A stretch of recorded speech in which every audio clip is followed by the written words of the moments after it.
Paul Meredith, head of replay. This is Paul Meredith, head of sales for Asia Pac for WBR in Singapore. Well, just a couple of questions for you. Just like to find out more about the history of eTail. Can you just briefly tell us more about eTail? Yeah, sure. eTail as a brand, as a conference, has been running for over 10 years globally. We have major conferences in the US where it originated, East, West. We're now in Canada also. We run Latin American conferences for eTail, and in addition to that in Europe.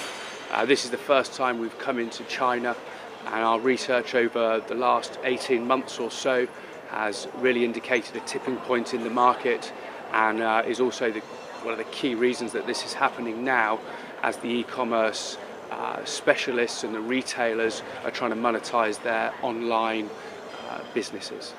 All right. Where do you see the key developments of e-commerce business in the next 5 to 10 years? 5 to 10 years, a long time, I guess. Yeah. Certainly some of the things that are coming up, particularly in China, we're looking at the big cross-border as the large domestic companies reach a larger point where they're ready to spread into Asia and go global. I think that brings up some interesting payment issues and cross-border trading. I think the other big thing that we're seeing, and I think all the stats that we've seen on China particularly, are going to point to mobile shopping. They're going to point to a customer who is maybe sort of 8 years old now and already accessing smartphones, and it's really going to be about how we influence those guys to use their mobile to make purchases, and also leveraging the social media aspects of things, and bringing that package together again to commercialize the online channels. I just wonder, eTail being such a developed event in US, Europe, but how would you compare it with eTail China then? Well, clearly after 10 years there's a big gap between what eTail China is today and how those events look. I think one of the key differences that they've grown and developed into large trade show exhibition style events, because the buyers are very well educated, know what they want to buy, and are ready to really just shortlist 3, 4, 5 people with a similar product, choose the one which is the right solution for them, and make purchases in that way. What we've been asked to create in China this year during our research is something quite different, and that is to stimulate a discussion, to outline where the market really is, look at some of the gaps and holes in that development, and look at ways to understand, address and educate the industry.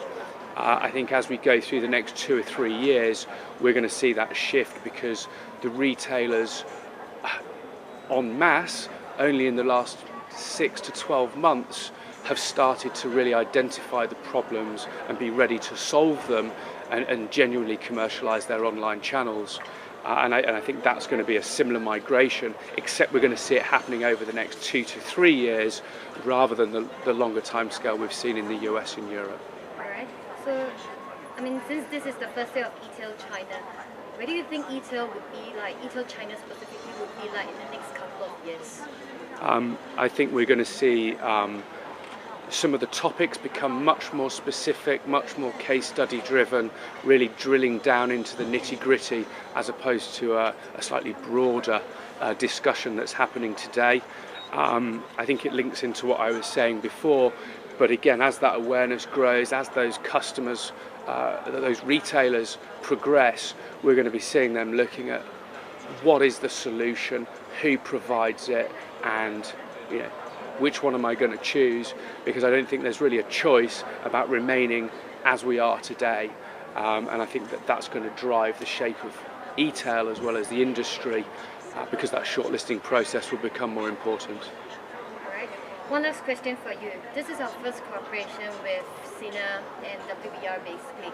Where do you see what sort of developments, or what sort of future kind of cooperation do you foresee between WBR and Sina?